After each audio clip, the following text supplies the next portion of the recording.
So all my life I have been judged for the way I looked because of my eyes, because of my hair. I still have somehow some brown natural colored hair and green eyes, and I was tallest in the class when I was growing up. I was 12, 13. I was already 5'6", 5'7".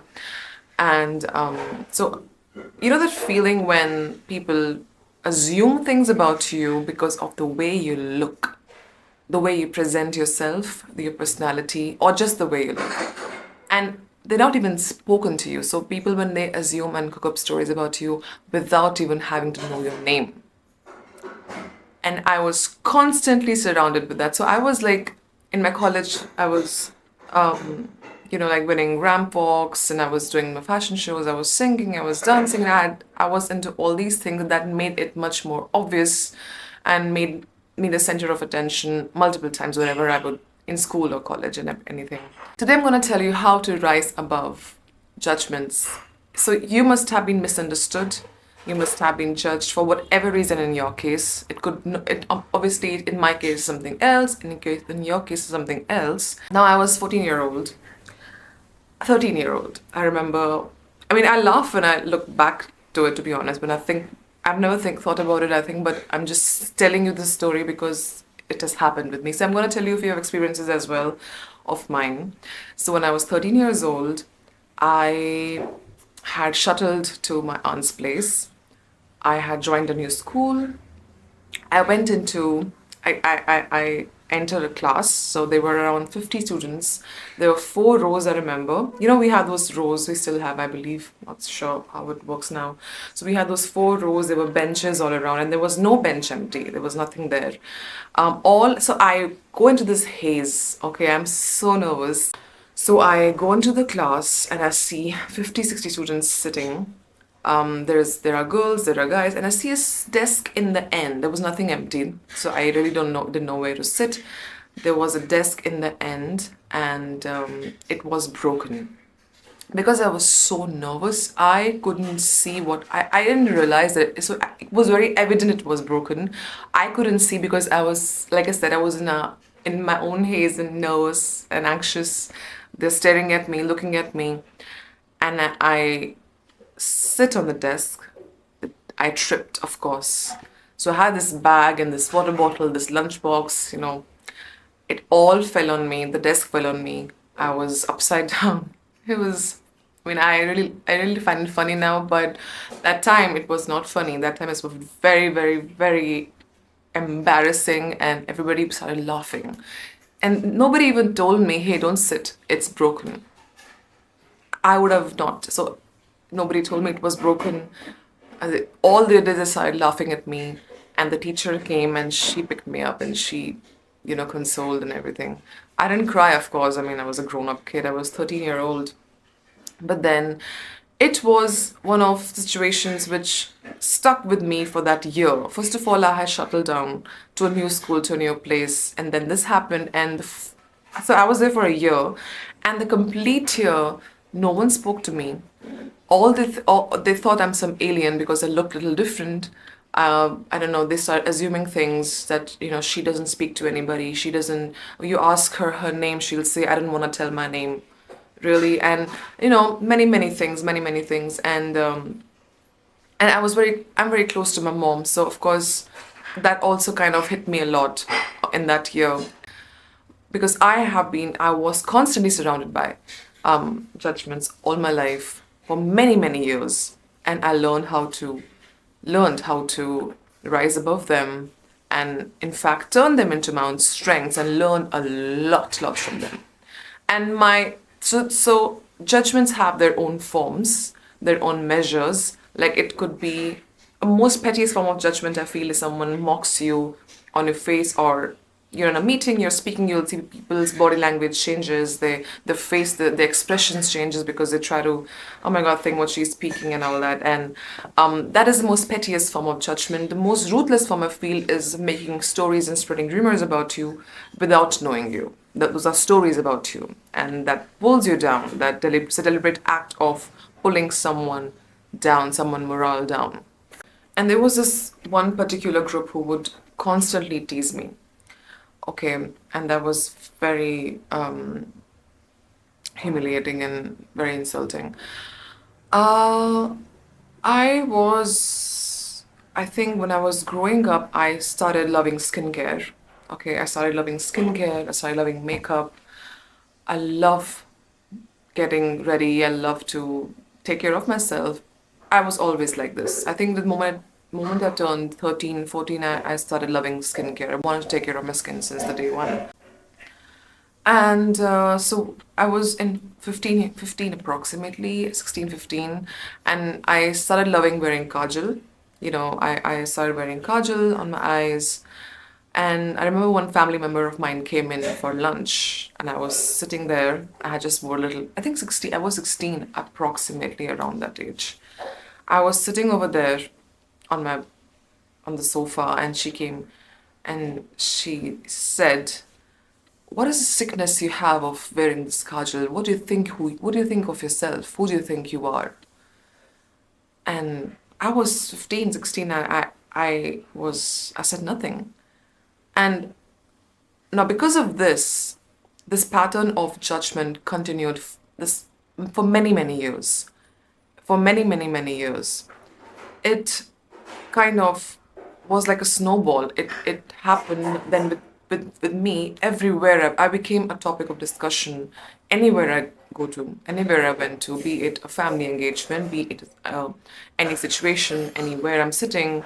I became a very hot topic of discussion for many people in my life at that time. It was the base and the root was my looks. Is that much I know very well. And, whenever someone would ask me out, any guy would ask me out, they would then say, oh my gosh, she's going out with him. I mean, obviously, it was again a story made up because someone has asked me out. They would start saying things about, oh my gosh, she's this, she's that, and that's why he's, a lot of things, which are so petty. I feel so they're so petty now, but then of course at that time when you're growing up, it really affects you. I'm sure people who are growing up and watching the video, you know what I'm saying. It really, really impacts your mind, your productivity. You just keep thinking about it because you are in a place where all people do is talk about you, nobody talks to you, and you're just the center of attention where you're not have done anything. I remember there was this guy who, oh my God, who had a really an ill intention. I will literally call it an ill intention for me. I was in tuition. I was again in 16. I turned 16 that time. That was one of the worst experiences I've had. I don't want to discuss in this video, but I will absolutely talk a little about it a little later in my life. But then he had a very ill intention for me, and he wanted to kind of trap me. And I all I can say is that thank God I'm fine, safe, and alive today. So when I started my business, I was very adamant. It was COVID, by the way, and there was nothing going on, and it was very difficult. Everybody was in their own situations, and so I had stopped my communication with some of my own people because I was very not stopped but kind of limited, and I was very focused on what I wanted in life. I was very focused on what I'm doing. I had to do something about it. I was very adamant. So when I work on something, I'm very focused. And then they said, oh my God, is she on drugs? Why is she not talking to us? Then they started saying things that, oh gosh, she's doing this, without, again, they had not at all had a word with me. All right, so how do you rise above all this, right? So this is just few instances I've given you. Okay, there's a very few instances, and I've given you highlights of what exactly happened with me. So how do you rise above these judgments? This is my story. Your story must be different, I'm sure. The best thing to do now, if you enter into a meeting and you see someone starts to look at you and mock you and everything, you simply don't give in. You don't let them in. You don't allow that in. The more you allow, the more you feed into it. It is those that, I mean, I don't want to call it evil, but it is those emotions try to provoke you and get a reaction out of you. The best thing is to ricochet. The best thing is to be bulletproof. You have to be bulletproof off of these small, petty judgment forms, which is someone mocking you, someone criticizing you on your back for no reason, someone trying to put you down deliberately. You just don't I mean, I have learned not, because I've seen there's no point of reacting, even there's no point of responding. It's just the best thing I have understood is not to react at all and focus on your goals, focus on your work, focus on making your life better. That is what you should do instead of reacting on it, instead of thinking. Reacting does not mean you speak out and you say, it does not mean that. It just doesn't mean that. It also means your mind not thinking about it. That is where the real mental endurance comes into play, and that is where a real test is. Your mind not you. That is what ricochet means. Bulletproof mind, is that what it does? That's the beauty of a bulletproof mind. You do not let those emotions in affect you and your personality or your work.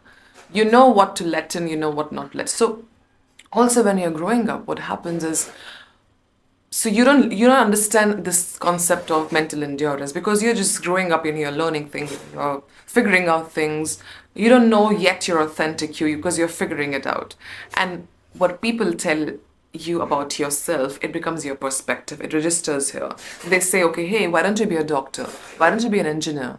Why? Because everybody else is. That's why. Why don't you be an influencer? Why? Because you look good. Why don't you be a model or an actress? Only because you look good. And then you start to believe, oh my God, yeah, I actually look so nice, and why should I should try it? I'm born for this. Because that's other assumptions about you. That's not your real story. And that's where the problem lies in. Because you don't get to really understand your own self. And that becomes a reality that manifests in you. And that's where you become what others have told you, this is what is meant for you, and you're not that. You're not that. So that's what happens when someone judges you, right? Like when I was growing up, I was sometimes, many a times told, hey, don't speak so much. Or I was made to feel unheard. And it was very hurtful sometimes, that you are not listened. And I remember when I started, so my career right now revolves all around speaking. I am into hardcore sales. I love sales. You've seen my videos before. If you see, I've done a lot of videos on sales as well, entrepreneurship. I have had my own businesses, and my career revolves completely around communication, which I was the most weak. I mean, it was the most weakest part of my life. So much that I would miss my classes, my school, my college if I had to give a presentation. I would not participate in anything where I have to speak. I was so nervous because only because of my past conditioning, that people, not being heard, not being made to feel that you're not being heard, and we don't want to hear what you're saying, or don't speak so much. Speak only how much is required. All these things gets bottled up. Not being able to speak at all anywhere, to making my whole life around communication has taken a lot. It has taken what? Not just manifestation, not just affirmations. They're not gonna do anything to you unless you take action. For the last 9 years, I have been into hardcore communications, conducting meetings, meeting anybody and anybody anywhere, meeting them, closing millions and millions in sales, only because of my verbal. So I'm talking about verbal communication. I'm not talking about social media engagements and all that. I'm talking about verbal communication. My life is surrounded with that, and I love communicating now. I love to speak to people now, especially in sales and when I'm at different levels of teams. So it required constant action. So when you take constant action, you kill that version of yourself which people had made you believe about yourself, that weak person who couldn't speak, and your subconscious started to believe you, oh yeah, this is not her real self. This is what my authentic self is, not that. I hope you're getting what I'm saying. So number second would be choose your emotions, okay, and choose your association. By the way, I have become very, very, very particular after what had happened all along till I turned 23, 24, and then after that also. I limited my associations with people. I don't, I mean, it's not about cutting off with them, but limit how much you want to allow anybody in my space. I'm very particular on that. How much I want to allow them in my space, how much I want to share with them or not share, how much I want to let my emotions out or no, it's up to me. That is where this is a learning process. It does not happen in a flick, but it is a learning process. You learn how to limit your associations. You learn how to, because if say I chose people who maybe are smarter than me or who have mind which is a like mind, I love to be around those people because we promote growth within each other. That's what we do. You know, that's what happens. So when you have someone aligned completely with your mind, or someone who is smarter than you, someone who can guide you, who can tell you what not to do, what, because when you're growing up you need someone like that. I feel personally, and it could be anybody. It could be a parent, your friend, your cousin, anybody who genuinely wants good for you. So what I'm trying to say is that try to surround yourself with people who really know things first of all, who are maybe experienced or maybe not, or maybe they just are good and they want generally and they are like-minded, all, and they are ambitious and they can tell you, they can empower you.